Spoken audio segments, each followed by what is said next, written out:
everyone. Welcome to the next episode from Lessons from the Playroom podcast. Everyone, I have two powerhouses with me today, both who have put together a significant contribution to understanding dissociation. And so they are going to unpack their journey on creating the Handbook of Complex Trauma and Dissociation in Children, which is a new volume that has just been released. If you don't know who I'm talking about yet, I have with me the fabulous Ana Gómez and the fabulous Jill Hosey. And we're just going to get into it. So I'm going to share a little bit more about these two powerhouses, and then we're going to delve into the world of dissociation. So everyone, they are both internationally recognized experts in complex trauma, dissociation, and intergenerational trauma, with a shared focus on healing across the lifespan. Ana is the founder and director of the AGA Institute in Phoenix, Arizona. She's a psychotherapist, author, international speaker who's trained thousands of clinicians worldwide, a fellow of the International Society for the Study of Trauma and Dissociation. She's a leading authority in EMDR therapy and the author of EMDR Therapy and Adjunct Approaches with Children EMDR Sand Tray-Based Therapy, which is coming out. Ana, when's it coming out? 2026? August 13th. Oh, no, later this year. Amazing. Her work has earned multiple awards, including the Francine Shapiro Award from EMDRIA. Jill is a registered social worker and psychotherapist in Toronto, Canada, and Rhode Island, USA, specializing in trauma therapy across the lifespan.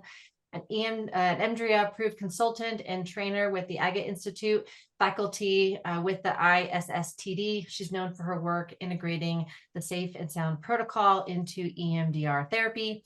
She's also extensively trained in the SCID, D for assessing dissociative disorders. Ladies, that's a mouthful for both of you. Together, they are the co-editors and contributing authors of the Handbook for Complex Trauma and Dissociation in Children, which we are going to get into. Thank you so much, both of you, for taking the time to talk to me, but more importantly, thank you for the number of hours. I don't think people probably really can understand and appreciate. For those of you that can't see them right now, they're both laughing as I just said that. The number of hours that it took to put this book together. So I just want to welcome you both and thank you both. So, hello. Yeah, as you say this, yes, my body is responding to it. I have to share something quite funny. So I was looking at my email and looking for Jill, and somehow this window popped up saying, you have shared 6,400 emails within the last 3.5, almost 4 years. So I just want you to, that will give you a perspective. We should get like frequent flyer miles or something for the number of emails, because the level of communication and the level of work it was incredible, though. It was an incredible journey. Yeah. Jill, anything you want to add to that? Oh, agreed. The level of coordination, communication, working together, it was an incredible experience. Hard work, incredible experience and journey. Yeah. So we're going to dive into content, but before we do, so for those of you that can actually see, I'm holding up the book. You'll see it's huge. For those of you that are listening from just on audio, Jill, will you share how many pages is this book that I'm holding, and how many contributing authors are there to this volume of work? So there's 906 pages. 900 pages. And over 60 contributors that wrote chapters in dyads and triads and in groups. So over 60. Yeah. So let's just even dive in a little bit. Why is this particular book so significant? Like, why is it the first of its kind? Let's just start there. Jill, go for it.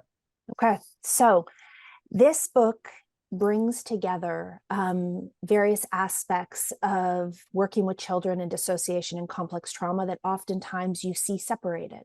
So in one place, you oftentimes don't see theory. So it's pulling together theory, aspects of research, symptoms, how we understand and approach assessment, and then translate that into case conceptualization, different treatment modalities, and different treatment modalities that look at the mind and the body. So it's spanning all of these different areas of child work, as well as bringing in different aspects or different issues or things that may arise in the work. And so for me, I think it's really special because it brings together what we often find as very disjointed or dissociated into one place where you can go and look for it. And it brings together a variety of different experts in the field together, collaborating. So bringing their work and joining them in some way, integrating it in some way. And, we have a handful of texts that focus on dissociation in children specifically. We don't have that much. And this is a new release that's come out that is hoping to reinvigorate the field. Yeah, absolutely. Anna, do you want to say a little bit more about why the topic and why it's so important that this has come together? Absolutely. So first and foremost, I think this is a population that we've dedicated our lifetime. We've been in the trenches really working with very complex clinical presentations in children exposed to developmental trauma, complex trauma, and of course they present with dissociation. But this is a topic that has been abandoned really by our field and not fully recognized. So a lot of the kids with more severe clinical presentations have a hard time finding clinicians with the expertise and the knowledge to support them. So this is a community that is the group of children that are highly marginalized. And we have to really acknowledge the marginalization of this population. When you look at academia and when we look at graduate programs, they don't address severe traumatization and dissociation. So there is a lack of acknowledgement and recognition of the importance of addressing this and supporting the children that suffer the most and have clinicians that are well prepared and well trained to deliver a treatment that can support the healing. So complex trauma, dissociation, and developmental trauma, we can treat that. We can support the healing of these children, but our clinicians need to know how to, and we need to move into an era of a greater recognition that it exists and that we can treat it, because right now what we have is a misdiagnosis of a lot of the symptoms associated with dissociation. And disproportionately, these children are given a lot of psychotropic medication because people just don't know what it is. So let's give them medication. So I think we have to do better. And I think that part of writing this and co-editing this book was about that. That was a shared goal and vision that this could become a milestone in the field and that can bring greater awareness and understanding of how to support the healing of these children. Yeah. Well, and I love, Jill, what you were saying, that in some ways the book, the way you approached it, is integrating the dissociative theories or the fragmentations of knowledge that exist in the field. And this was actually an attempt at bringing them together and integrating thought into one place, which is so much also part of way to write a book that embodies the treatment. That's so great. So I know that you both have so much knowledge in your backgrounds around this topic already. And I'm curious of two things. One is, I know that dissociation isn't viewed in the exact same way by everyone. So I would love to hear how you think about dissociation or how you conceptualize it. And then I would also love to hear something that you learned putting this together that was actually either new or helped you think about dissociation in a little bit of a different way. So let's start with how do you personally tend to conceptualize dissociation? And Jill, let's start with you. So for myself, I start from the stance of, okay, so dissociation is about some semblance of detachment and disconnection. And then I hold inside that the ways in which the human mind and body can disconnect or detach. In fact, there's multiple different ways that we can do this. We can talk about dissociation as a process of disengaging from the present. We can also talk about it as the ways in which the mind becomes structured and oriented, or as a way of managing and coping. And so when I think about dissociation, I start with, okay, disconnection, detachment, and now here's this unique child or human in front of me. And how can I understand the ways in which their mind and their body uses this incredible superpower? I try really hard to not bring the concept or the theory to the client and figure out, what am I hearing? What am I seeing? What are others reporting? What's being captured? And then I can go out and say, okay, so is there a model or a theory that may help me think about this a little bit differently? But I start from the place of disconnection and detachment, and then lean in to figure out, what does that even mean for this unique being, and go from there. Yeah, that's beautiful. Yeah. How do you think about it? So one of the things that I appreciate about this volume is the shared reverence for dissociation, which we don't see it from a pathologizing perspective. But as we together were editing the book, I couldn't help it. There were moments where I was in tears, and I will text Jill and said, I'm really moved right now and emotional to see so many different authors that have years of experience, and then they have dedicated years to supporting the healing of these children. And so the shared reverence for dissociation, not as a pathological response, but instead is a brilliant capacity of the embodied human mind to adapt to severe traumatization, to adapt to impoverished relational environments, and to attain some level of homeostasis, right? And to really sit down with the brilliance of a child that, not as a deficit, but as a brilliant strategy and capacity to adjust to pain and suffering, and not only to adjust to the suffering emerging from their relational ecosystem, but to coexist with the inner legacies of trauma. So that shared reverence really touched me deeply, to think that this is the very best attempt of this child to survive. That for me really stood up throughout the process. So certainly there are so many definitions, there are so many terms, from polytraumatization to developmental trauma, complex trauma, dissociation. And the field is not necessarily unified, but as Jill said, yes, it hints into disengagement, detachment, and in severe traumatization, the compartmentalization of the mind, the division of identity. And it makes sense. I was sitting here editing, sitting for a minute and reflecting upon that, and wondering, my goodness, how brilliant it is that it's easier to coexist with a compartmentalized autobiographical memory and life story than to live with it as a whole, because of how painful that is.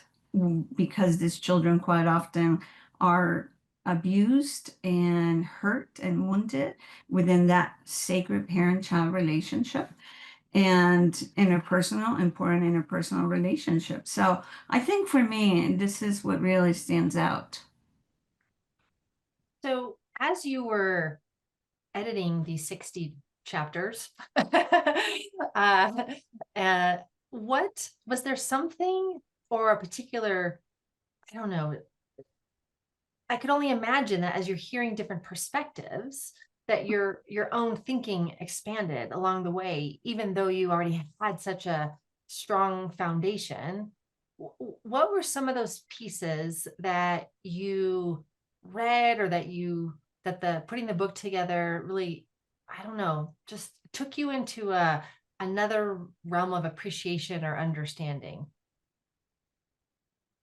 So for me, as I was going through everything, I was struck by the multiple pathways that we can get to this place of using dissociative coping. Mhm.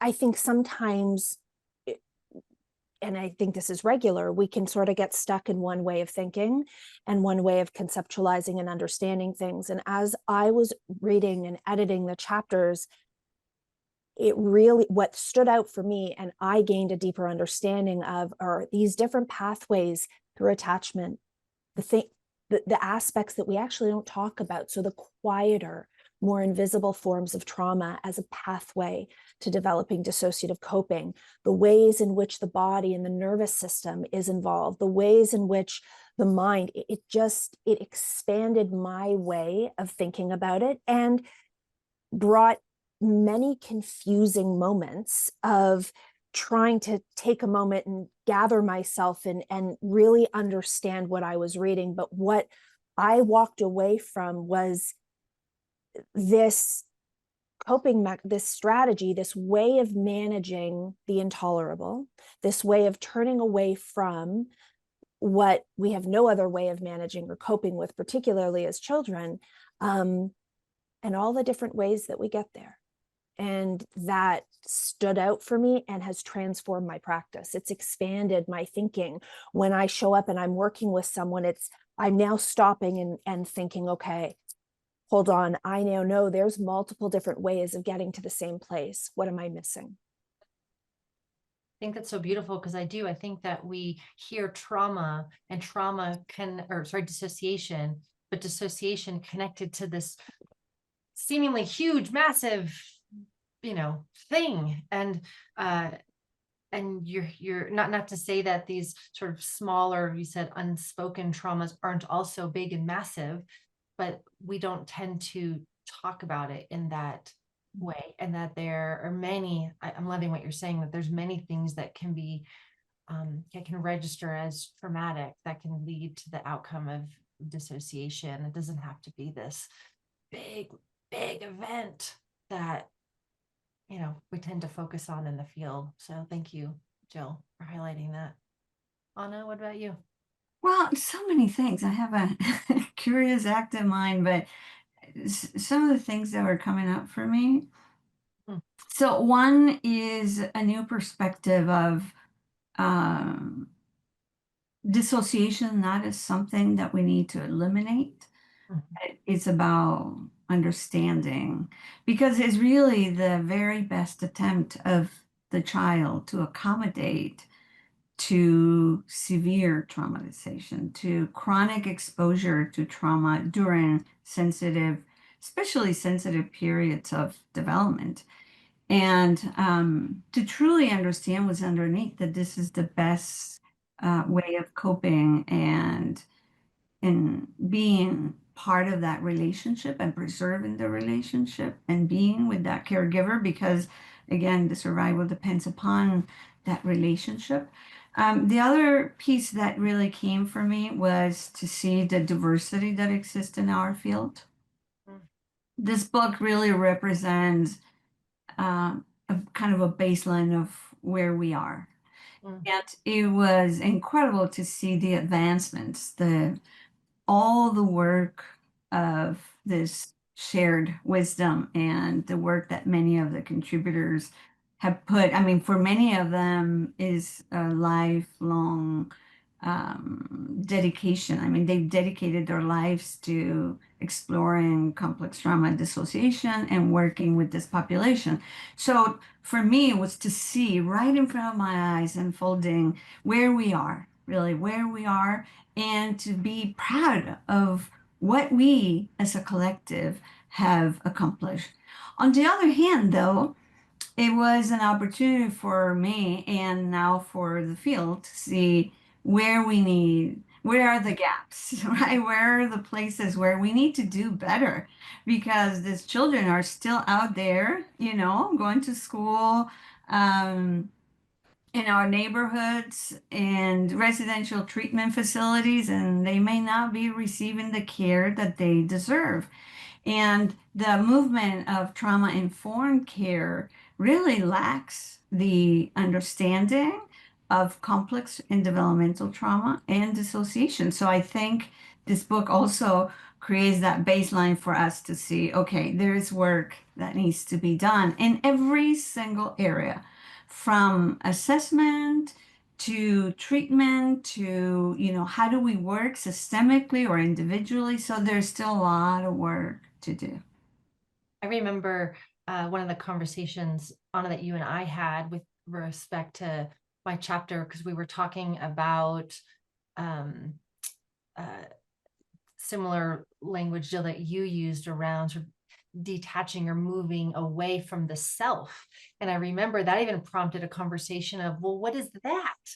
What is the self? Like, we're talking about dissociation from something, but the field hasn't even figured out what this thing is that we're moving away from, or at least they're not in agreement about how we would, describe it or talk about it. And I found that to be super fascinating, just going off of Anna, what you're saying of like, yes, like we're still in this place of formulating our understanding about these dynamics that exist within us and dynamics that exist in the mind and all of that. I found that to be deeply enriching, just Yeah. as a contributing author, to go, oh, right, even like there are things we understand and there are things that we still don't understand that we're making assumptions and guesses, right? And guesses about.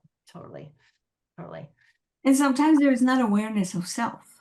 So it's not about returning to self because there's no awareness of identity or who am I. I can tell you how many of my clients across development and across the lifespan, where they said to me, like, what self? I don't know. It feels like this is an empty hole. And when you say self, I don't know what that is. Totally. Right? Yeah. Totally. I think, it's highlighting the complexity, right? The complexity of the whole dynamic. So as this is published, you've both learned a lot in this journey. Your thinking about dissociation has expanded.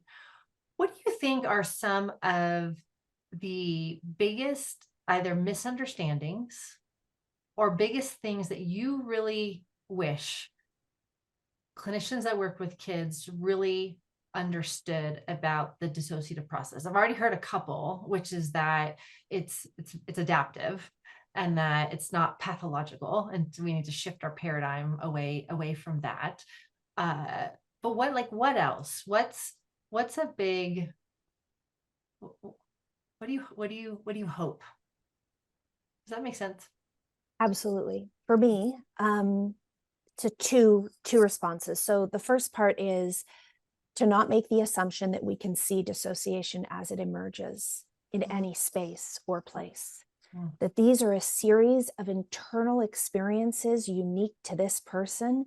And yeah, we can see behaviors. There are certain things that we can see that can be cues, indicators of suspicion, but we actually can't see the totality of dissociation. And so that then brings me to the second part. Have to ask. We have to ask. So many of our children, even teens and adults, this is how they experience their internal world. This is how they experience things. It's what's normative to them. So not only can we not assume that we can see it and that it's overt, but that a child is going to report it. We need to ask the question. We need to bring it into the space. I can't tell you how many times I've had a child or an adolescent say to me, no one has ever asked me this question. And once we show up and ask, then we can start to learn about what their experience is. If dissociation is a way of coping, and what it actually means for them. And we get a window in to their own internal subjective experience. So can't assume we can see it, and we need to ask. I imagine, Jill, that there's at least one listener right now that's thinking, okay, what's the question? What's that question that I need to ask? And I would say, instead of it being any one question, it's about utilizing a process. And this is in the book when you look at the screening and assessment, where we pull together a history, where the clinician pulls together their clinical observations and then includes different informal and formal tools. So this may be formal screening measures. This may also be the use of books and cards, and it's ways of asking, is this something that you've experienced? Is this true or not true for you? Not leading, but instead opening the door for the child to be able to connect, become curious, and share the information. Yeah, and to add to what you're saying, Jill, I believe it takes about 3 to 15 years for a client to finally find a therapist that begins to ask these questions and that understands dissociation, and then ask, have you ever experienced this? What do you do? What does the mind do? What do you do when you're going through turmoil? Or where does the mind go when things don't go well? So when you ask, some of them will respond. Some of them, of course, they have been stigmatized or rejected or even punished by talking about the voices they hear inside, for example, or their symptoms associated with dissociation. So is asking, and then how do we ask? How do we contextualize it? And how we create a safe environment, how we co-create safety moment to moment. So we create the space and we work on that, creating safety in the intersubjective field. So the child, adolescent can feel safe speaking about it. I'm going to use an analogy that came from a client. So a client said to me, in some of my therapeutic sessions in other places, I felt like the wind was so strong that I had to hold on to my jacket even more. But then I'm experiencing now the sun. The sun is out. It's nice and warm. So now I can take my jacket off. And so a lot of clients exposed to complex traumatization, they come with very strong systems of self-protection. And of course, that's what we experience first: the soldiers, the SWAT team, the protection. And when we began to honor everything the child has done for survival, and we sit with them in that moment of, co-creating relational safety, then we can explore, right, what's happening underneath, with compassion, with attunement, with reciprocity, in co-regulation. And then we can support the mind, the embodied mind of the child, to really say, okay, here I am, this is me, right? And through this repetitive experiences with the other, then we can provide corrective experiences for this child. As you both are speaking, I'm aware that many clinicians in our field express fear about what happens when the dissociative parts emerge in the therapy session, or how to work with. I mean, I know that the handbook is to support the understanding and how to work with. Why do you think it's so challenging for therapists, or why do you think it lands as such a scary thing for therapists to think about, I'm in a session and my client's in a dissociative protective response, or their dissociative parts and patterns have emerged in the room? Why do you think that's so scary for clinicians? I want to reflect a little bit on my own journey and myself and what happened for me. And the fear that I felt as I was working with children, and this emerged in this space. And we never talked about this in my training. I left graduate school and didn't feel wholly prepared at all to be going into the field, and went out and sought clinical training. And there was a little bit of discussion about trauma, but there wasn't a lot of discussion about complex or developmental trauma.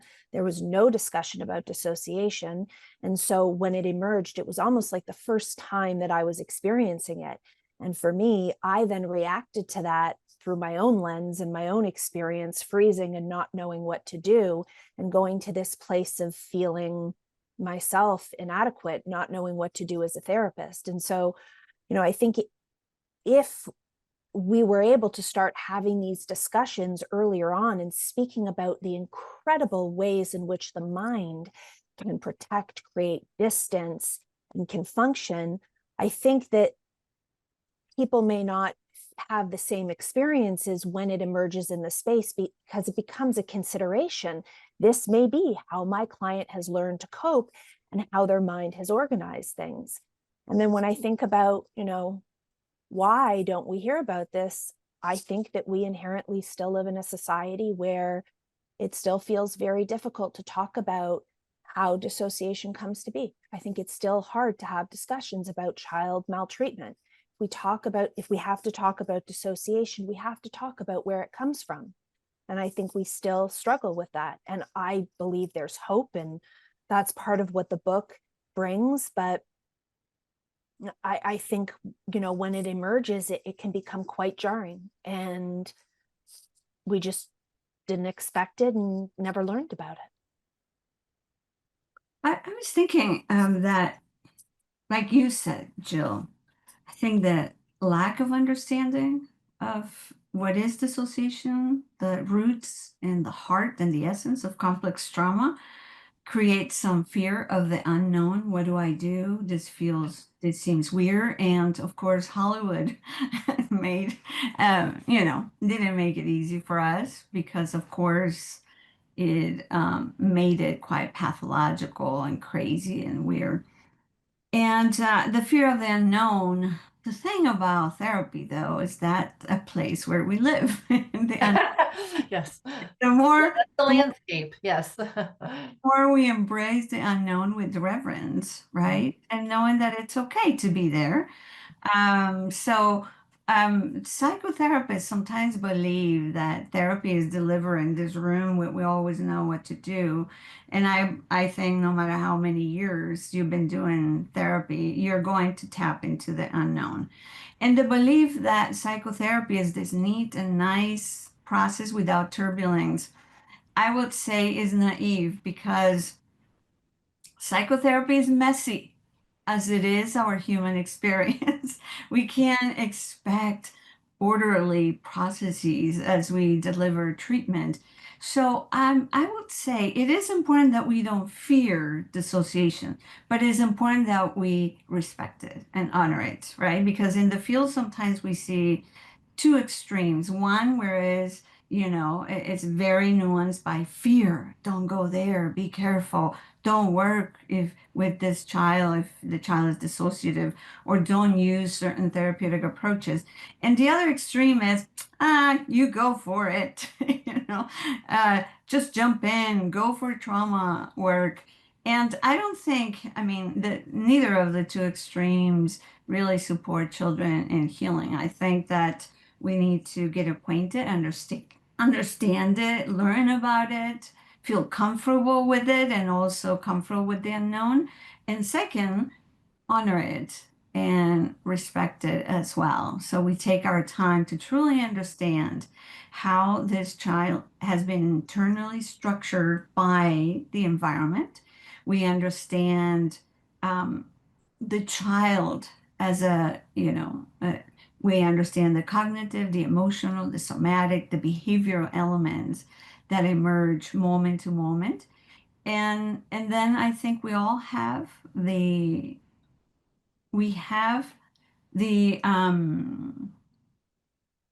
an important job, which is We need to read about it. We need to go to trainings. We need to get consultation. That's how most of us jumped into this field.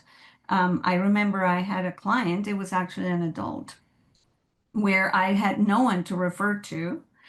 And I didn't know how to work with dissociation. So at that point, I said to myself, okay, you need to go get consultation, get training, read, and understand it so you can support the healing of this client. And I think that this is one of my advices to the field. I think it's time that we all take ownership, we take responsibility, and began the process of change in this paradigm that is not about fear and dissociation, but it's not also about just jump in and don't be afraid of it. We have to honor and respect it as well.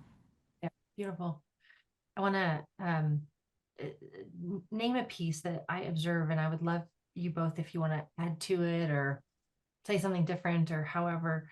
I think that there's also a call to action too for therapists around recognizing that complex trauma is activating, and that it's actually really normal for a therapist to feel their own inner activation when these topics come up in the room or when they're interacting with these parts within our clients, and that's it's just a call to action on our own responsibility of our own internal system and our own work, but just to normalize, like, it can be activating. It can bring up our own complex trauma histories. It can trigger our own dissociative patterns. Let's be honest. Therapists might also have the same patterns, have similar patterns, have their own way of that they've learned how to be safe in this world, and that so I think this is honoring of the client and also honoring of the therapist too. Like, this book might actually be about the therapist too. Lisa, I want to thank you for saying that, because one of the things that I learned, not just about this idea of dissociation in as we were writing and editing, but I actually began to learn more about myself as a child. Mm-hmm. And it was a whole nother level of experience for me to be able to turn towards understand different ways of being myself as a child and understanding myself in the room with my clients now. When things happen inside of me, when I have an urge to move towards, to pull away from, when I get scared, when I move into my own coping strategies that move me right out of connection in the space. So I think that that's really, really important to name, that it's not just about the clients we work with, it's also about us as human beings. And every chapter, especially in the section of approaches, different therapeutic approaches, that's one of the things that I notice across the board, is that there is greater recognition, but there's space for additional work, greater recognition of the person of the therapist. And that in this therapeutic encounter, there is an incredible possibility. There is a field of possibilities for healing. And that in that relational ecosystem with the therapist, then healing, whatever approach you use, is possible. And I think, Jill, you wrote an incredibly amazing chapter on the therapeutic relationship. And again, throughout multiple chapters, we all address the importance of co-creating relational safety, providing relational, corrective experiences. And that begins with ourselves, the connection to our own nervous system, to notice, and Lisa, I know you teach extensively about this, but noticing how the child is giving us information and data by what we feel in the nervous system, right? By what's emerging for us. And certainly, the more we recognize how humanity exists in each of us, and that we may have all the knowledge, we still need that empty space that is there to receive moment to moment the data and the information that is emerging from the embodied mind of the child that we have in front of us. That's very, very rich. data, so being that, human in front of the child that we're working with. Yeah, so beautiful. I would love to let everyone know where they can get this book. So who would like to share where individuals can go and get this book? So this book can be purchased if you go online. You can find it through the publisher's website, which is through Routledge. You can also find it on Amazon. And in doing a quick search, I've noticed it's on a variety of different bookstores as well. So for folks in Canada, you can also get it at Caversham Booksellers, which is both on site and online, and is readily available at different bookstores online. Yeah. Beautiful.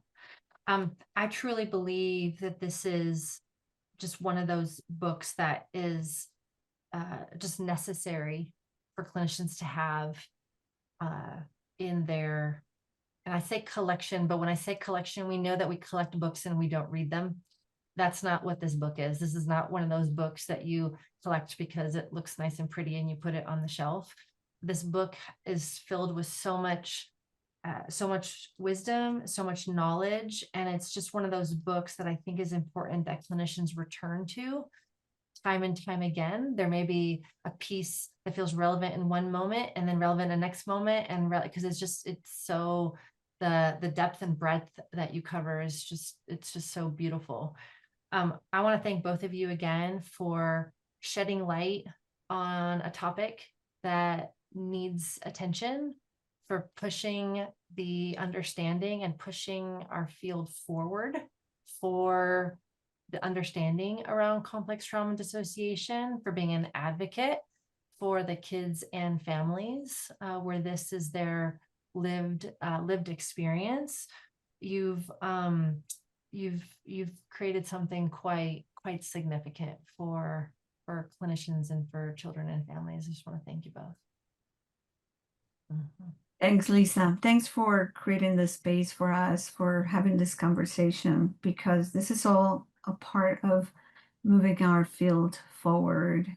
And you are someone that is right there in the middle, in the trenches, supporting the healing of our children, advocating for them, being the voice of many of our kids that don't have a voice in our system. So I appreciate very much your invitation, and to be here with Jill is just a treat.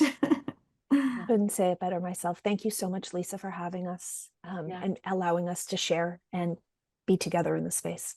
Yeah, beautiful, beautiful. So listeners, wherever you are in the world, as you are with us in this discussion, may I remind you that you are important, you are significant, you are the most important toy in the playroom. Take care of yourself, and until next time.